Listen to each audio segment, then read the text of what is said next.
F1 news: Pierre Gasly will be demoted as Max Verstappen set for new teammate. Villeneuve. Gasly has been extremely poor this year, finishing 11th and 8th in the opening 2 races of the season. The 20-year-old was promoted from Toro Rosso but is being majorly outperformed by teammate Max Verstappen. If results do not improve, a switch could be made mid-season to keep Red Bull ahead of the midfield pack. And Villeneuve reckons Gasly may not have what it takes to race for one of the leading F1 teams. If Gasly continues like this, returning to Toro Rosso would not be a surprise, Villeneuve told Sky Italia. In the past, many of these boys struggled to move from a small team to a better team.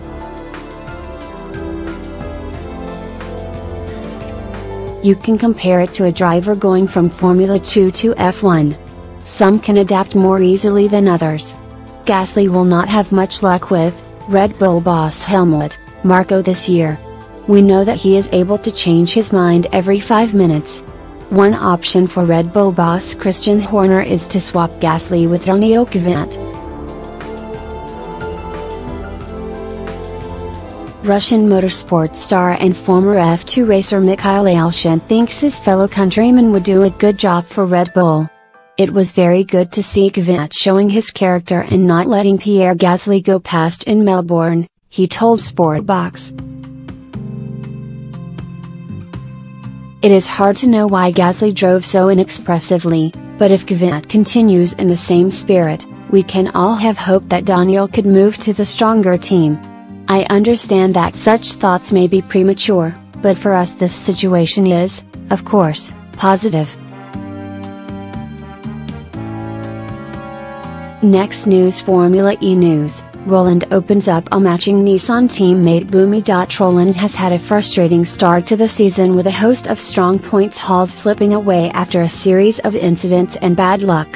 However, the Barnsley-born driver converted that into his debut podium finish, coming home second behind Jean-Eric Vergne.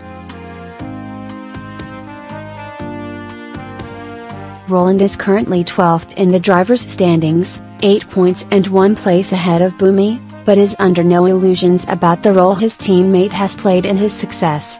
Obviously it's good to measure up so favorably against Bumi. He's won the Formula E World Championship before, he's been in F1, he's very highly regarded, said Roland.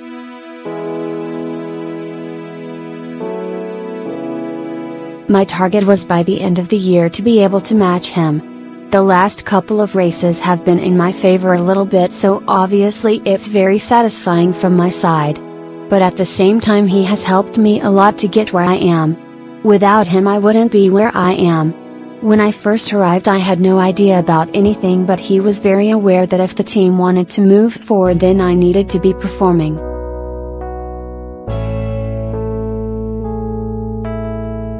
He's also put a lot of effort in from his side to help me, and to be honest I think it's going to be one of those relationships where we get along well, we work together with the team well, and there will be a couple of races where he will be ahead of me and it will push me to a new level.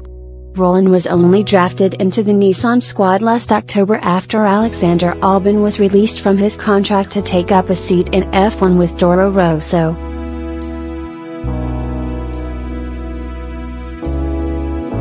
Since then, the 26-year-old has impressed with his consistency and one-lap pace, so it appears only a matter of time before he notches his first win in the all-electric series.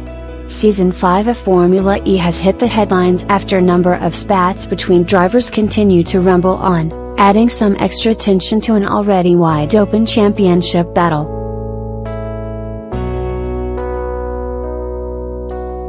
While Bumi and Robin Frijns clashed in Sania, wiping out Lucas Di Grassi when set for a strong points finish. Roland himself believes that this needle between racers adds to the spectacle for fans, but doesn't see any such problems arising between himself and Bumi.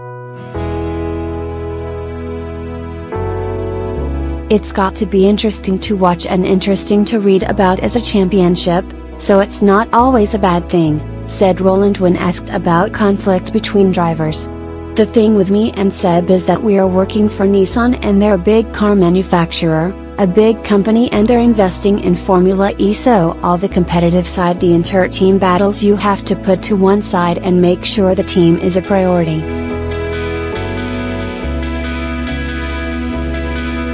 Maybe at some point we'll have a couple of battles ourselves and not quite agree, but at the moment our focus is on helping the team.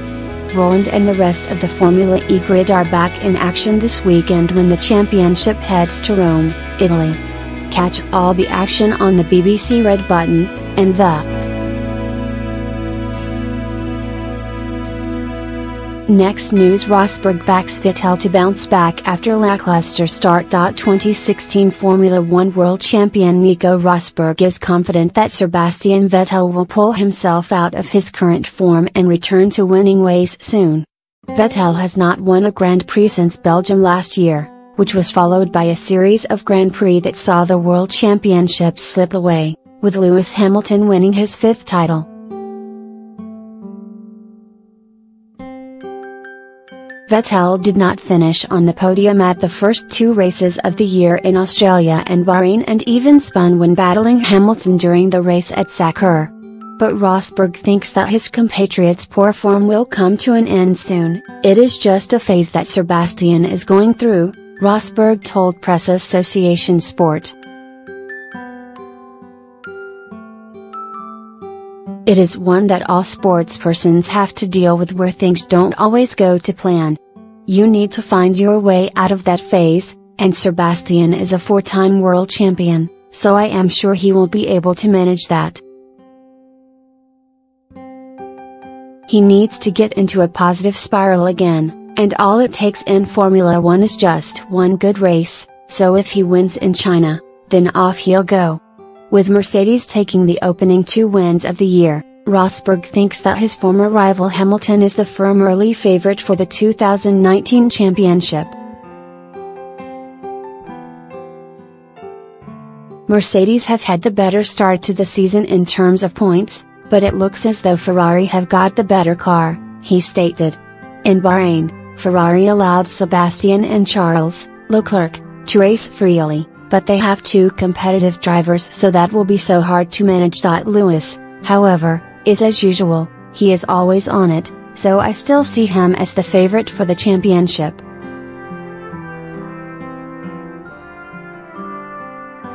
Next news: Hamilton reveals separate Netflix approach.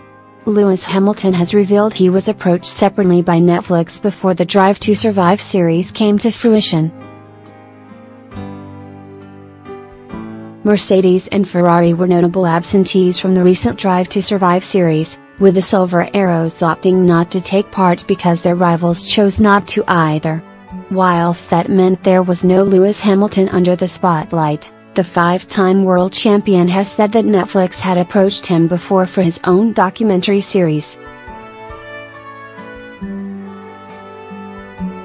"I had an opportunity with them a long time ago, before that all came out, and it was an individual thing.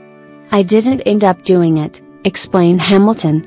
"And the team, Mercedes, were going to do something, and then that didn't end up happening. Then Formula One ended up doing something." Hamilton said he had not watched Drive to Survive himself and can understand the benefits it can potentially bring by showing a whole new audience a glimpse into the world of Formula One.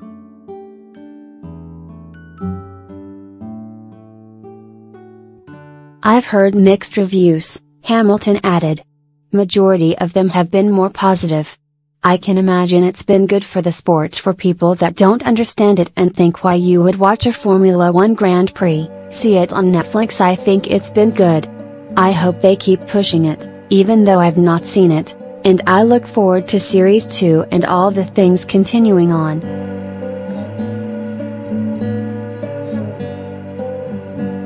Thank you for watching the video. Be sure to share and subscribe to your channel to get the latest sports news around the world. Wished health and success. Goodbye.